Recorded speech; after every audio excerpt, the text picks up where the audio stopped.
الحمدللہ وکفا وسلام علی عبادہ الذین اصطفیٰ اما بعد فاعوذ باللہ من الشیطان الرجیم بسم اللہ الرحمن الرحیم ولسوف یعقرین والحمدللہ رب العالمین۔ آئیے بلا کسی تاخیر کے اپنے اور ساری کائنات کے مرکز عقیدت حضور رحمت عالم نور مجسم ارواحنا فدا ہو جناب محمد الرسول اللہ صلی اللہ تعالیٰ علیہ وعلیٰ آلہ وصحبہ وبارک وسلم کی مقدس بارگاہ میں درود و سلام کا نذرانہ عقیدت بلند آواز سے پیش فرما لیں۔ اللہم صلی علی سیدنا و مولانا محمد معدن الجود والکرم منبع العلم والحلم والحکم وعلی آلہ و اصحابہ وبارک وسلم صلاۃ و سلام علیک یا رسول اللہ صلی اللہ تعالیٰ علیہ وسلم۔ اللہ رب العزت کا کروڑوں بار شکر و احسان کہ اس نے ہمیں اور آپ کو ایسی مبارک محفل میں شرکت کی سعادت نصیب فرمائی۔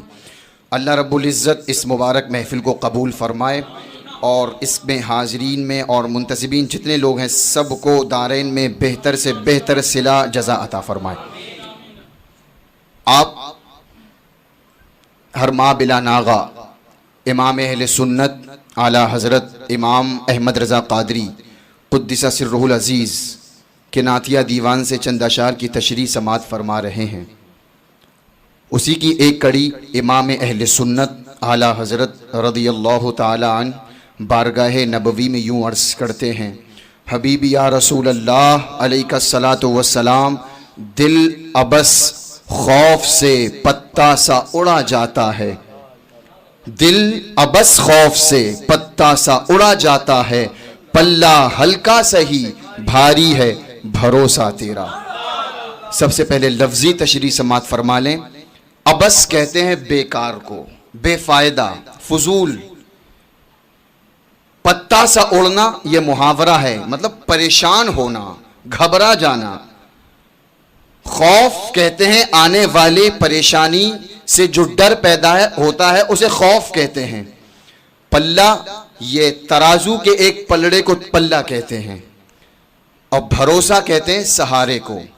مفہوم یہ ہوا امام اہل سنت اعلیٰ حضرت رضی اللہ تعالیٰ عنہ یوں عرض کرتے ہیں: حبیبی یا رسول اللہ علیہ الصلاۃ والسلام، اگرچہ میرا دل قیامت کے دن اعمال تولے جانے کے خوف سے پتے کی طرح اڑ رہا ہے، گھبرا رہا ہے، پریشان ہے، لیکن اس کا یہ پریشان ہونا، یہ ڈرنا فضول ہے، یہ بیکار ہے۔ کیوں؟ اس لیے کہ اگرچہ اعمال کے پلے میں نیکیاں کم ہیں، اگرچہ اللہ کی بارگاہ میں کھڑے ہونے کی ہمت نہیں ہے، لیکن حضور ہمارے اعمال کا پلہ ہلکا ہے، لیکن آپ کی شفاعت کا آسرا تو بھاری ہے۔ پلہ ہلکا سہی بھاری ہے بھروسہ تیرا۔ اور یہ امام اہل سنت کے گھر کا عقیدہ نہیں ہے، بلکہ اللہ رب العزت نے کلام پاک میں ارشاد فرمایا: وَلَسَوْفَ يُعْطِيكَ رَبُّكَ فَتَرْضَىٰ، ان قریب محبوب آپ کا رب آپ کو اتنا عطا فرمائے گا کہ آپ راضی ہو جائیں گے۔ اب دیکھیں محبوب کتنے میں راضی ہوں گے؟ ایک حد مقرر ہوگی۔ جب دنیاوی اصول ہے، سودا طے ہوتا ہے، خرید و فروخت کرتے ہیں ہم، تو طے ہوتا ہے، کسی نہ کسی روپیے پیسے عدد پر تعین ہوتی ہے۔ اللہ کے محبوب کتنے پر راضی ہوں گے؟ اللہ نے وعدہ فرما لیا: محبوب اللہ تم کو اتنا عطا فرمائے گا، میں تمہیں اتنا دوں گا، تم راضی ہو جاؤ گے۔ آئیے احادیث مبارکہ میں دیکھیں حضور کتنے میں راضی ہوں گے۔ حدیث پاک میں ہے، حضور رحمت عالم صلی اللہ علیہ وسلم ارشاد فرماتے ہیں: لا ارضا، لا ارضا، قرآن پاک کی آیت ہے فترضا۔ حضور فرماتے ہیں: لا ارضا وواحد من امتی فی النار۔ آقا فرماتے ہیں میں جب تک راضی نہ ہوں گا جب تک میرا ایک امتی بھی جہنم میں ہوگا، جب تک اپنے ہر امتی کو جہنم سے نکال کر جنت میں نہ داخل کر دوں گا جب تک میں راضی نہ ہوں گا۔ اللہ فرماتا ہے وَلَسَوْفَ يُعْطِيكَ رَبُّكَ فَتَرْضَىٰ، اللہ نے فرمایا محبوب ہم تمہیں اتنا دیں گے تم راضی ہو جاؤ گے۔ جب اللہ فرماتا ہے ہم دیں گے اور اتنا دیں گے تمہارے راضی ہونے کے مطابق دیں گے، اور حضور فرماتے ہیں میں راضی اس وقت ہوں گا جب تک میرا امتی جنت میں داخل نہ ہو جائے۔ تو الحمدللہ ہم اہل سنت کو اللہ کے فضل پر بھروسہ ہے، حضور کی شفاعت پر بھروسہ ہے کہ اگرچہ ہمارے اعمال کم ہیں، نیکیاں کم ہیں، لیکن حضور کی شفاعت سے ہمیں جنت میں داخلہ مل جائے گا۔ اور حضور فرماتے ہیں شفاعت امتی لأہل الکبائر، میری شفاعت میری امت کے کبیرہ گناہ کرنے والوں کے۔ کتنے مہربان ہیں حضور، اور ایسا پلہ بھاری ہوگا۔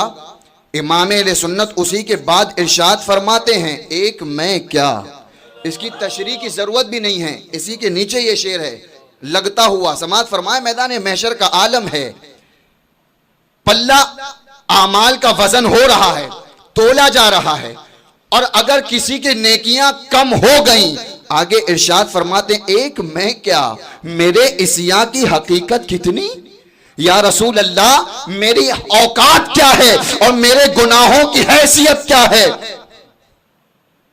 ایک میں کیا، میرے عصیاں کی حقیقت کتنی، مجھ سے 100 لاکھ کو کافی ہے اشارہ تیرا۔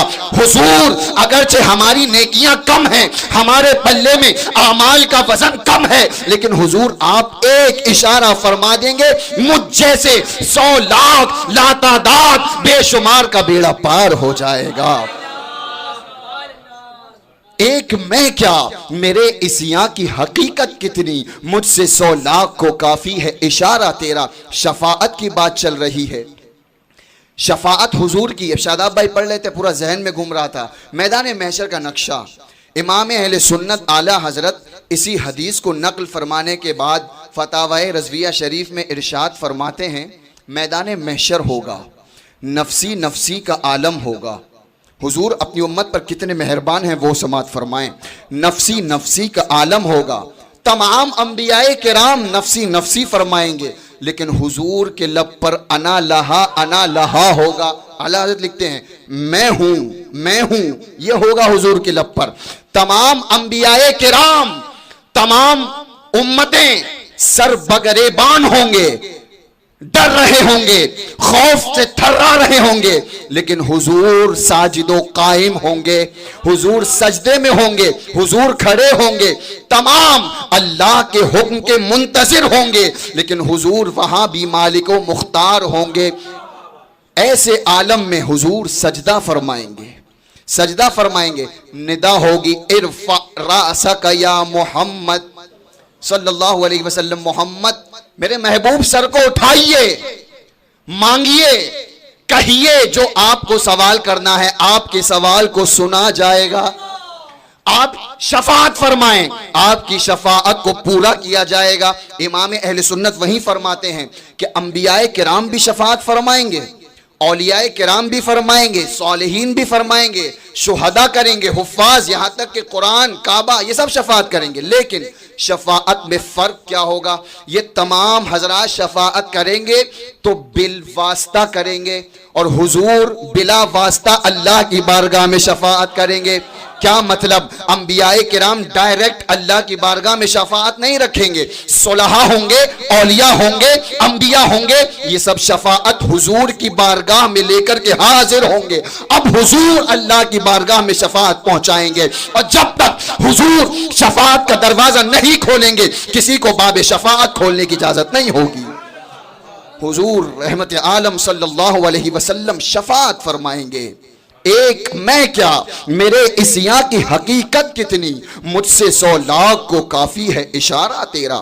شفاعت خود حضور فرماتے ہیں انی لارجو یوم القیامت من عدد ما علی الارض من شجرت من قدرت او کما قال النبی صلی اللہ علیہ وسلم۔ حضور فرماتے ہیں قیامت کے دن میری جو شفاعت ہوگی کس عالم میں ہوگی؟ فرماتے ہیں روئے زمین پر جتنے درخت ہیں جتنے پتھر ہیں ان تمام کی تعداد کے مطابق میں لوگوں کی شفاعت کروں گا.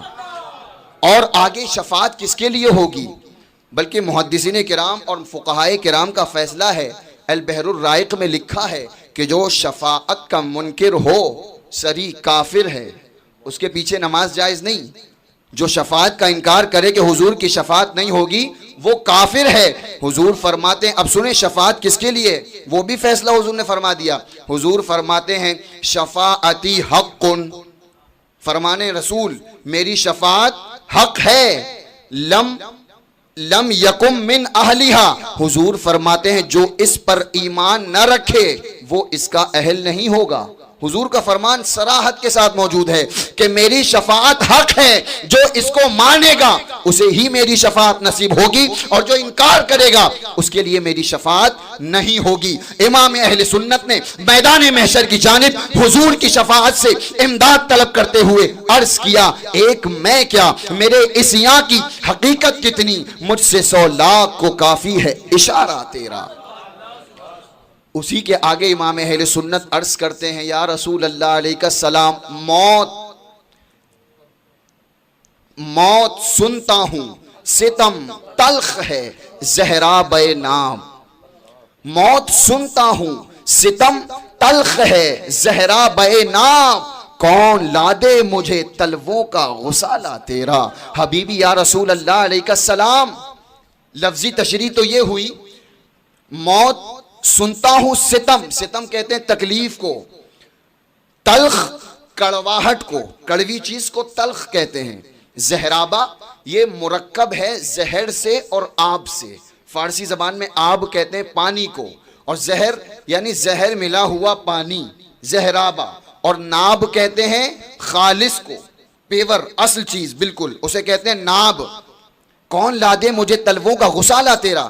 عرض کرتے ہیں یا رسول اللہ علیہ السلام، میں نے سنا ہے کہ موت کی کڑواہٹ بڑی سخت ہے، موت کی سختیاں بڑی شدت والی ہیں، اور ایسی شدت والی ہیں کہ خالص زہر ملے ہوئے پانی کی طرح کڑوی ہیں.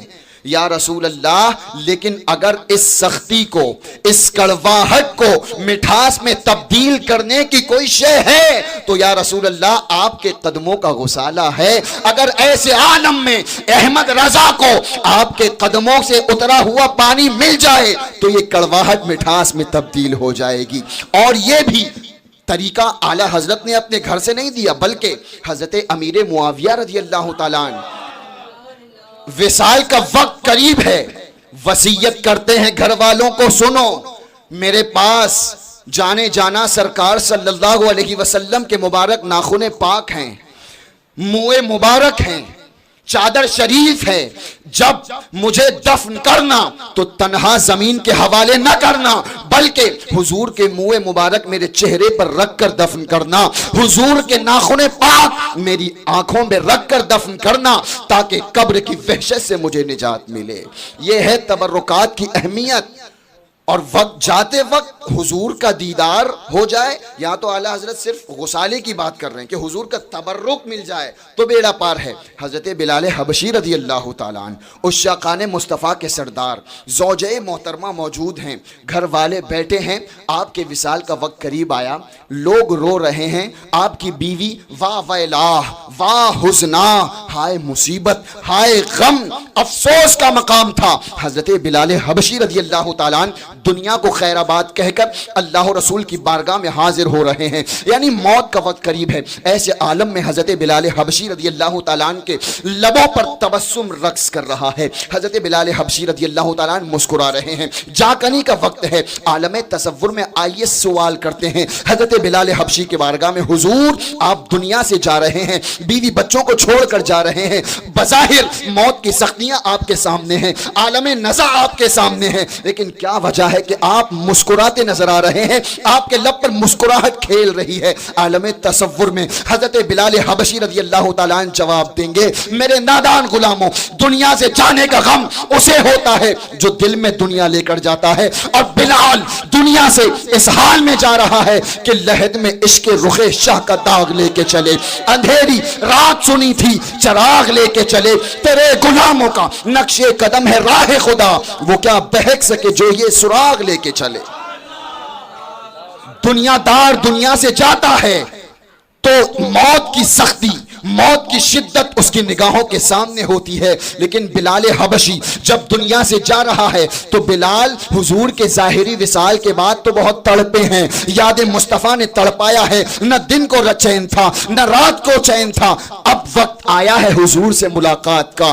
گویا علامہ آسی کی زبان میں یوں کہہ لیا جائے, آج پھولے نہ سمائیں گے کفن میں آسی, آج پھولے نہ سمائیں گے کفن میں آسی, ہے شب گور ہی اس گل سے ملاقات کی رات. زندگی میں حضور کے ظاہری وصال کے بعد بلال تڑپتے رہے, روتے رہے, حضور کی یاد میں اشک بہاتے رہے, لیکن اب وقت آیا ہے کہ جاکنی کا, اب یہ پردہ دنیا کا جو حائل ہے اب یہ نگاہوں سے ہٹے گا تو بلال کو دیدار مصطفیٰ نصیب ہوگا. اور اس مسکراہٹ کے ساتھ یہ الفاظ حضرت بلال کے لبوں پر جاری تھے, غدن القاہ محمدن وحزبہ, کہ اب کل یعنی قبر میں میرے محبوب صلی اللہ علیہ وسلم اور ان کے ساتھیوں سے ملاقات ہوگی.